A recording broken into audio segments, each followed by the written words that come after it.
on the line with me today, the founders, I guess two of the founders with the new Storm Marine Group. Karl Zeigler is in the top left corner, and Bill Crane down here in the bottom below me. Thank you, gentlemen, for joining me to talk a little bit about what you guys have going on. We heard of it, I guess, a couple months ago, the development of this new company, and what you guys proposed is the launch of a new institutional boat for clubs and sailing community programs and everything else going around the country. Before we get to the boat itself, which we know everyone will start to pick apart and say, well, why do we really need that? We have so many one design classes. We have this, and this. What is the point of this boat? But I think you'd be getting ahead of itself when we talk about the boat, right? To talk about the need. And maybe, Karl, can you take me through this journey of what we're talking about here momentarily, this 18-footer that's you guys hope to build for clubs around the country? Yeah, I'd be happy to, Dave. So this was an idea that Bill began floating to me, I don't know, maybe 5 or 6 years ago even, and about the need to improve the institutional sailing ability at clubs and the experience that sailors would have at these clubs. And we started to see, I mean, we've seen for the last number of years that sailing is in a little bit of a decline, and yacht clubs are struggling to maintain their membership, and particularly to get younger in their membership and to grow. And a lot of the new members that are coming, coming from a couple of different demographics. They're either kids that have come out of a college sailing experience, and they're looking to join a club to continue their sailing, and they're not in a position where they're going to be able to buy boats to sail. They just want to join a club and be able to sail boats at that club. And and then the other piece is yacht clubs are attracting newer members to sailing. Members who, unlike Bill and Chris and myself, did not grow up around the sport, did not grow up sailing, and so find themselves, in this place in life where they want to join a yacht club and, get a new experience, but they're inexperienced on the water, and they're learning to sail at an adult age. And we just sort of looked at the boats that were available, and we thought that a lot of those demographics were not being served as well as perhaps it could be. Particularly the learn to sail experience. A lot of the boats that clubs have are older boats, older designs, somewhat outdated. Require quite a bit of maintenance. Parts can be difficult to find. Many of them are not in production anymore. It's increasing the load on maintenance staff at yacht clubs, and quite honestly, it's just not providing that wow experience for the new member who's just getting their feet wet and sailing for the first time. And we thought that if we came up with a boat that could have all the things that clubs and sailors are looking for in a learn to sail boat, stability, easy to maintain, not a scary boat, but a boat that performs well, performs well at low speeds, and of course is durable. That's built and designed and built with contact in mind. And that's where a boat came in. And we thought it also needed to be a boat that was fun enough to sail to attract the college sailors that are now joining clubs. Be responsive, be quick enough, just a fun, balanced, better than some of the learn to sails that are out there, and be able to appeal to folks who are a little bit more experienced at sailing. And and we also had the one area of the sport that I think we are seeing growth in is women's sailing, and we thought this boat would be kind of perfect for that demographic as well. Lighter loads, a lighter optimum sailing weight, just an easier experience for it doesn't require any significant degree of muscle, if you will. So we were just looking to build a boat that would really kind of cut across all demographics that a yacht club might be trying to appeal to, and and also can't understate the durability piece. We want this to be a boat that yacht clubs buy and they'll be able to keep, and it's going to last for a pretty long time. Bill, you've been building boats, or you're associated with Laser Performance and many others, I suppose, before then. Carl brings up probably the key points, right, for every club, and every club is different, right, based on its facilities and what it has. But maintenance, the versatility across it, so many different types of members. What the college kids might want to bang around in team racing may not be appropriate for the adult sailing lessons or even the kids, right? So a lot of clubs have always been struggling to find what works for them, and then where the heck to put them in the off season, or how to kind of keep track of them. What's in your conversations in building this project, what were the three most important things that the clubs in the sailing community programs came at you and said, this is what works for us? Well, first off is durability, and most of the boats that yacht clubs and community sailing centers use now are older boats, and they're built with older technology, and we've seen an advent in change. So our boat is going to actually have fewer parts, with much different core. We're using infusion processes, which is now older technology, but still not in that many new boats for this category. We've also looked at the boat will have a rub rail all the way around it, which you don't see a lot of boats coming out now with a rub rail all the way around it. Then we do a lot of team racing, so all the team racing boats have bow and stern bumpers, and we said, why not just have bow and stern bumpers? If you're going to learn to sail, you run into stuff, so we might as well address that right off the bat. And clubs like that, they don't want to spend a lot of time fixing things. If somebody runs into something and they we're going to try to guard the boats as best we can from having problems. The rudder is oversized, so the first off, if you're new and you're a little out of control and you're trying to bear off and you haven't let the main sheet, we got a pretty big rudder. You're still probably going to be able to make the turn unless it's really windy. We're really looking at giving people the chance to learn how to sail, and the clubs the chance to have a product where they don't have to have a guy down on the dock day in day out patching and screwing. We removed simple things like auto bailers, the old Elstrom metal auto bailers, which we see in all these boats. If you leave a boat on a mooring for a week, they're just a mess. So, we talked to our architect, Bob Ames, and we figured out a way. We're going to slant the boat a little bit, and water will run right at the transom. We don't need auto bailers sitting on the mooring. It's one less thing to repair. There's only one hatch in the boat because hatches have hinges and spots. We removed all of that.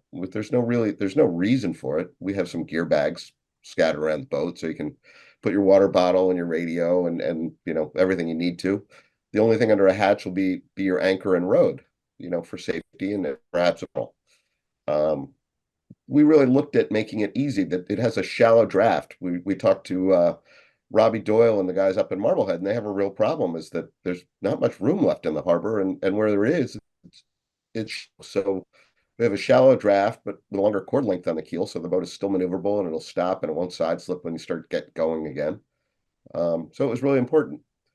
We looked at stability. When you learn to sail, a lot of the new boats, sport boats, you all sit up on the boat. Well, when you learn to sail, it's a little scary. So we made it, basically based on Bruce Kirk's design of a sit in, like he has in the Ideal 18 and the Sonar, or a sit up on the rail.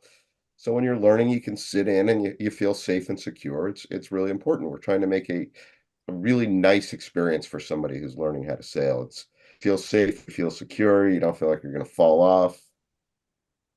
So the outcomes were looking for stability, low maintenance, and durability. The other things we considered was you have to store these boats on the hard a lot of times. So we put the retractable keel in. It lowers the boat way down off the trailer. We talked to Dave Clark at Fulcrum, and he very conscious wanted to flip up rudder on it, and you can ramp launch it. So we in fact have put a flip up rudder on it. So yacht clubs that don't have hoists can actually, launch the thing off a ramp or off the beach if they need to. It'll be tough off the beach, but we really took in considerations. We're even looking at the trailers. Do you really need a trailer if it's going to be a club or a community sailing boat? And choose a big dolly, a bigger size dolly, just like you'd have on a 420 or a Vanguard 15. And, when the boat's in the water, you can tip it up on end out of the way, acreage on waterfronts at a premium these days. So we're trying to make a low impact product for the yacht clubs or community sailing centers where it just doesn't take up a lot of space. So, get back to what Karl said. We have a good sailing boat that's durable, and we think it's really going to fit the needs of the sailors. And we've also been talking to some of the other sailors who are looking at adaptive sailing. So we're in the midst of trying to figure that out. How do we make it adaptive for even a broader spectrum of sailor? That's a big ask. Well, let's we mentioned the boat a lot here. So for those who will view, let's do a quick screen share of what you've shared with us so far, and knowing that these are preliminary drawings, and from what we understand, some things will change and that stuff here with that spinnaker hoist height and stuff. But well, we know you guys are we're all from the Northeast here, we'll admit it, and popular in Long Island Sound, the Ideal 18, and the Sonar, particularly up here in Newport, and up in Marblehead as well, two of the places you mentioned. And so it wasn't so much of a clean sheet of paper, right? We're sort of starting what Bruce Kirby, rest his soul, created here at the magazine, created a long time ago, and hit a sweet spot, right? So it might be, some people say, is this an evolution of what Bruce started versus throwing all out and creating something new and wild and different? Where did you end up with this 18-footer? How'd you get here? Well, you nailed it with Bruce Kirby. I mean, his Ideal 18 was our model. And with luck, I think Bruce would be happy. Karl and I were both very close friends with Bruce, and we're still close friends with Margot. And we in fact looked at what a lot of things Bruce did, particularly the cockpit of the boat. And then we tried to make it more contemporary. Bruce had a reverse transom and a pretty rakish bow, and now we've got a plumb bow and a plumb transom. Same length boat, but with increased waterline. Nobody was really using asymmetricals together the Ideal 18, and we weren't really sure about it, but a lot of people have voiced the fact that they want it. You'll notice in the black and white picture, there's also a picture of a spinnaker, a symmetrical spinnaker. So we really looked at it in a way that for team racing or match racing, you may not want the A sail. So we've designed it so it will be able to be available with a spinnaker as well. So you can either have it one or the other or both, depending on your needs, or maybe none. Some people don't use the spinnakers in their Ideal 18s.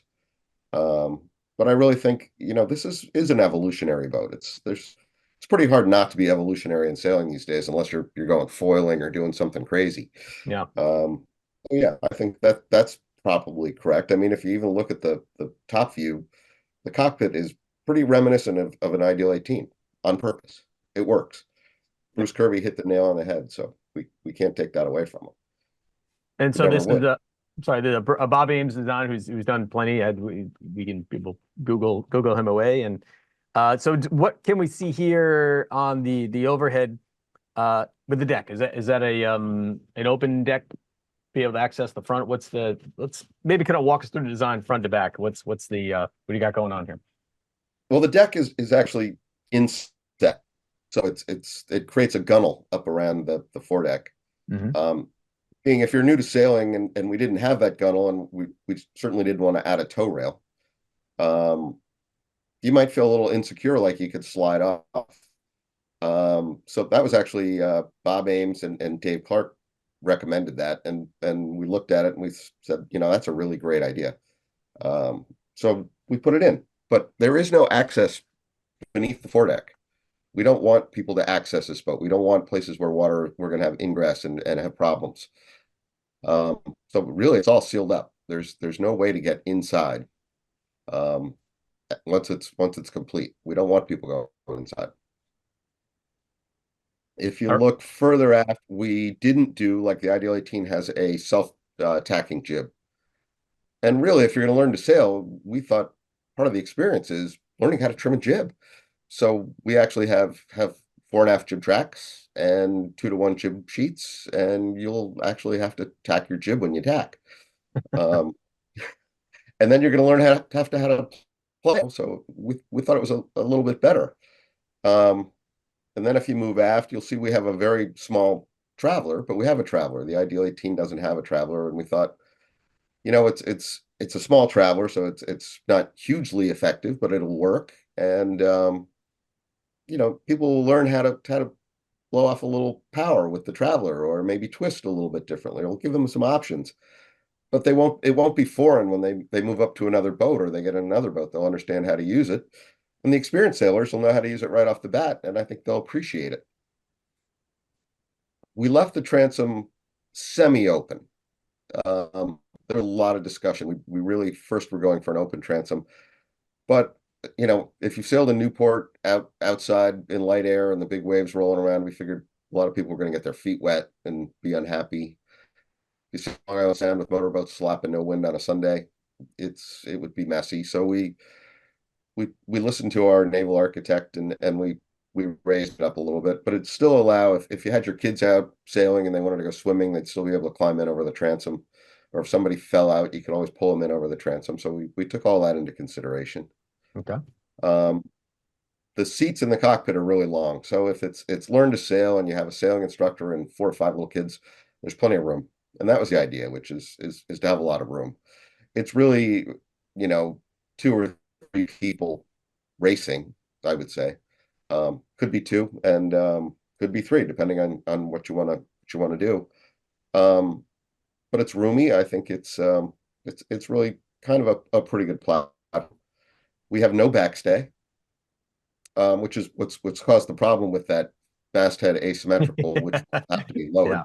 Because we've yet to find a spar that'll work with it. And of course we did a square top, which, if you sail in Newport or Long Island Sound in the summer, or Marblehead where there's light air, we wanted to give it a little more horsepower, but the square top allows the main to twist off when it gets windy, so it balances pretty well. Mhm. It's, I think, a pretty generic design, but putting it all together in one package is something a little bit different. All right, Karl, what are your thoughts on the boat? Yeah, no, we we also wanted to create a boat that was a little bit more balanced. So the jib is a little bit bigger than some of the other learn to sail boats, and we did away with the roller furling jib. Again, get people used to looking at a sail and trimming a sail that looks like a normal sail. And when you unfurl a jib that's been rolled up, and sometimes you're not quite sure what you're looking at.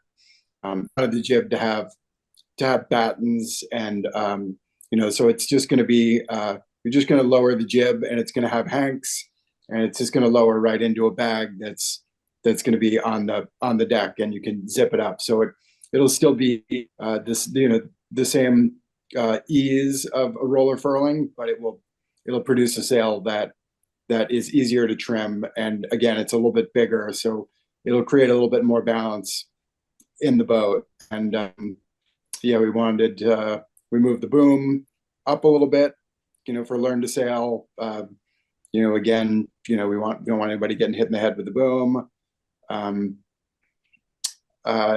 We just tried to keep it as simple as we possibly could while providing, a really high quality sailing experience. Yeah. On the hardware side, obviously there's always the balance, like, all of us who will race it would love to pile the gear on, but the clubs want, to your point earlier, Bill, about, less maintenance, less equipment, less stuff to break. Will the boat be available in sort of kind of a club model and the general purpose model for those who might want to one design sail it, or what's the thought going forward? I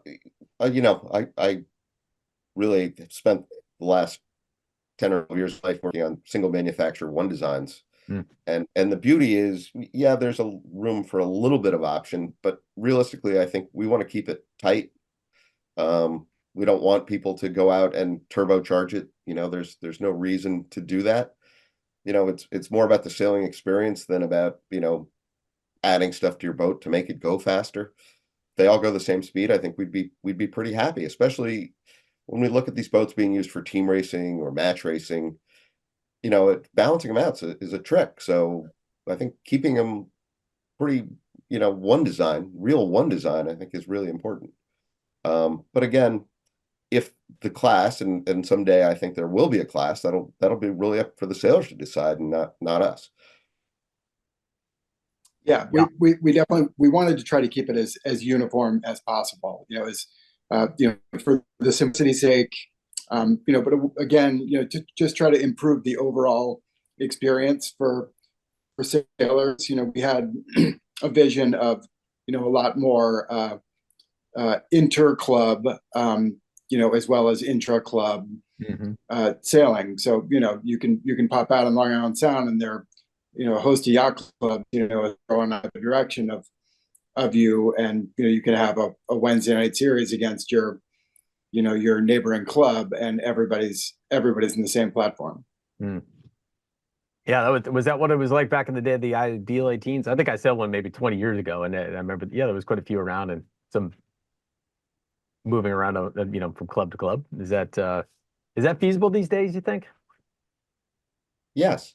Yeah. Yeah, I think they still do it. It's not as prevalent as it was, but they were doing it. I mean, the Glencairn team race started in Ideal 18s.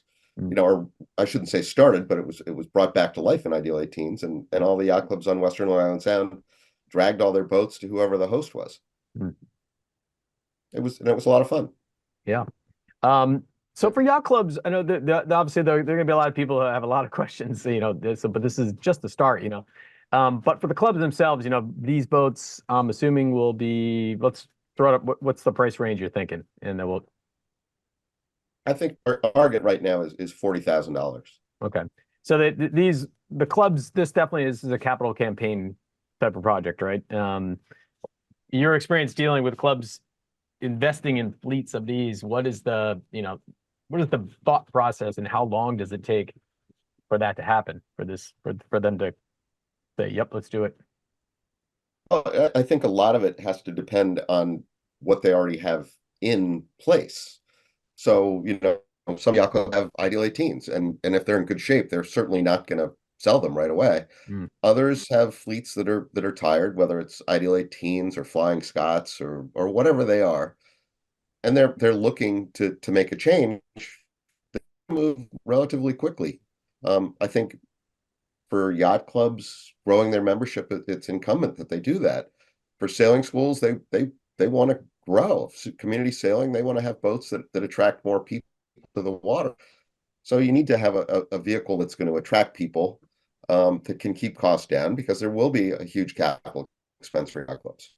Yeah. And then it's tricky. You have to figure out how you're going to help them move their old fleet to put a new fleet in, and that's something we're doing right now. Is how much do we have to help them? Do we actually go out and look for homes for their old fleets so that they can put our new fleet in? I think the answer is yes. So there's a lot to be done. We're still early in the game, but I think interest is strong, and I think that's what's important to us. If there's interest and we have a product that works, it's all going to be about the product. If it's cost effective, the cost benefit ratio is there, people are going to be interested. Yep. And again, the broad range of appeal, both that really can appeal to an entire membership, all the way from, little kids and junior sailing, all the way up to adult sailing, and everything in between, team racing, match racing. So if we're going to ask a club or a community sailing center to make an investment like this, we wanted to offer a product that's going to be able to appeal to the broadest range of members and clientele as possible. Mm. A little bit. Let's you were talking about the mechanics of storing this boat, right? This a lot of clubs are space challenged or real estate challenged, or what it might be. How much of a consideration is or how do you is built into um, keeping these boats on the water during the season?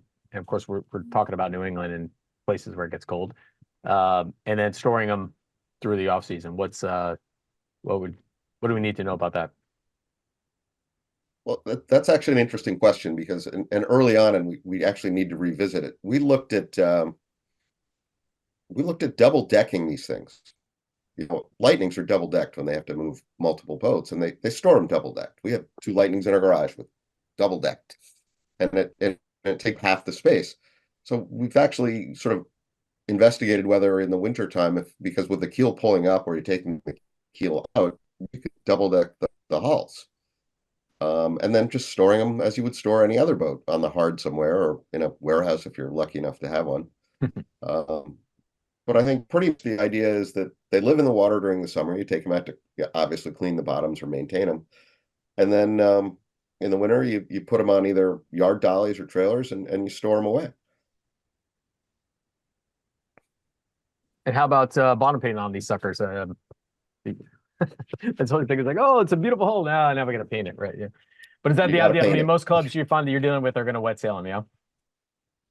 Yeah, I think like the Ideal 18 and a lot of sonars and a lot of other boats, they put a coat of bottom paint on them and okay, everybody got bottom paint, so y'all go the same speed. It's okay. Yeah. Yeah, I You, mean, that was another consideration why we really wanted to keep the boat at 18 feet is because a lot of clubs have already have pre-existing infrastructure built in for, the Ideal 18 and other learn to sail boats that size. And so, we wanted to be able to accommodate what clubs already had in place without incurring any additional expense. and to the critics that say, oh, oh God, here comes another new boat that what happened to all the other ones? And in your market study, what were some of the other boats that you looked at that weren't kind of getting what you needed to get to? I know obviously, the ideal, the sonars clubs are still Well, buying sonars built in England. You've got RS, which is supplying a lot of the rotor boats to a lot of places. K22s, all the ones that have become kind of institutional boats by default. Where did you see the opportunity?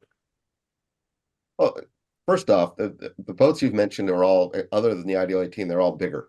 Mm, The Sonar it's a big boat, and most of them live on the hard. So yeah. getting one out to go sailing is, it's half an hour, 45 minutes till you're on the water. The Ideal 18s that exist now, people go down to the dock, take the launch out to the mooring, and they're sailing in 10 or 15 minutes. It's a different experience. RS21, great product, but it's 21 feet long. You sit on it. It's more of a sport boat. It's a lot more complicated. It has a lot more strings to pull than our boat. Some of the other great boats from the day, the Rhodes 19. It's Mm. actually, if you look at the specifications, we're pretty close to a Rhodes 19. Um, but again, we go back to contemporary construction. Um, I look at it, some boats from the past. I grew up on Long Island Sound sailing Lightnings, and my parents owned it. And during the week, we could use it at junior sailing. Then on the weekend, they raced it. Or if they weren't around to race it, we raced it. But it was one boat that was good for the juniors. It was good for grown-ups. It was good for the guys in college who wanted to really go out and compete and traveled all around. I mean, it was a great boat. It got a little long in the tooth or a little complicated. It certainly got more expensive. It took a lot more upkeep. So there's another one we looked at. We looked at the Melgis 20, which is, it's a beautiful boat. It's bigger. It's more complicated. Well, it's actually not complicated, but it's more complicated to race. It's really laid out for racing. It's not a learn to sail product. Up before I love seeing the VX1. It's a great boat. People have said, well, that's all the boat you need. Well, they're probably right if you're going to go out and just race. But if you want to teach somebody how to sail, I don't know if it's a really appropriate boat for teaching, or you're going to throw 4 kids in it and say, go out there and learn how to sail. It's probably not right. Mhm. I can send you a chart of all the boats we looked at. There's probably 20 boats on the chart. Mm. And they're all great boats. They've all had a place. The J22 has been around for a long time. It's not a bad boat, but it's not what we were doing. We didn't want a coach house, and we didn't want a down below area, which was the Johnstones were looking at a different animal. And ours isn't meant to be out there all day. Ours is you go out, and sail, and you don't, it's minimalist. And I think that's what works for it. Yeah, different era, different needs. People sail differently these days, right? Yeah. Yeah. Okay, so the builder. You have one, and what's the story there, and when can we expect to see, or what's the rollout? You got to prototype it, play with it, tweak it. What's the long-term plan? Well, we used, obviously, Bob Ames did the naval architecture, and then local Rhode Island guy Casey Brown's done our structural engineering. And then we're sticking with Rhode Island, and Dave Clark over at Fulcrum Speedworks has agreed to be our contract manufacturer. So right now, Dave is working on tools. We're getting through the details. We still have some spar issues to sort out. So Dave will do that. Robbie Doyle of sales is going to do our sale development for us. Nice. He's been integral. We've really had a collaborative effort with a lot of different people. I would say that this boat isn't just me and Karl. This boat's a whole group of people who really focused, and we sort of stripped away everything we didn't need and got down to what was really important. And those are people like Dave Clark and Robbie Doyle and Ched Proctor and Franny Charles and Stan Schreier. I mean, the list goes on and on. Everybody's had input, and we're trying to keep it close to home to start. It's a lot easier. Yeah. Karl lives about 1.5 miles away from Fulcrum, so zip down there anytime he wants. And it's an interesting group of people who all seem to be focused on the same plan. I think I'm pretty happy with the group. I don't know about Karl. I think Karl likes it. No, I mean, it really has been a true collaboration. We've taken input from all areas, and we've been blessed to have a lot of interest from really experienced knowledgeable sailors who like what we're doing in the niche that we're trying to go for, and have volunteered to help us out. So the timing, we're still hoping for March for prototype. We'll have what I like to call the in-house prototype in March. That's the one we don't really want to show anybody yet. And then I think we'll be ready to show yacht clubs and community sailing centers and other groups probably in April. Wow, things happen fast, don't they? Well, once you get the tools complete, it'll go quickly. And I think with our team, I'm fairly confident that the in-house prototype is going to work very well. There'll be some small tweaks, but then we'll build a couple more prototypes and get them out on the water so we can get real feedback and see if people really believe as much as we do. Final question with Robbie Doyle. I mean, he is amazing. He's seen a lot. He's been through a lot, and he's from Marblehead, which is right. Their fastest growing class is the townies, right? Because they can only string them together in the whatever the 2 feet of water, right? So I mean, he definitely comes from a unique perspective. But what do you in this exercise? What do you think is the one true thing that he really drove home to make this project successful? His input. Well, you hit it on the town class. Yeah.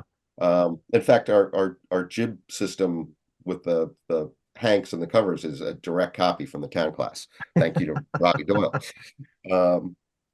Robbie was adamant about shallow draft, Marblehead clearly, ease to get it out on the water, stability, and fun to sail. Well, Robbie was really instrumental. We got a lot of challenge to the square top, whether we should have a pin head or a square top, and Bob was adamant that we could lower the height of the rig and give greater stability and still have plenty of sail area to weight ratio. So we listened to those guys.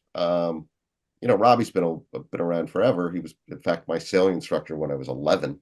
Yeah. And he's really interesting and he's seen it all. So he's been Commodore at Eastern. He's part of that whole group down there. He really understands what the clubs need, and he's just a wealth of knowledge.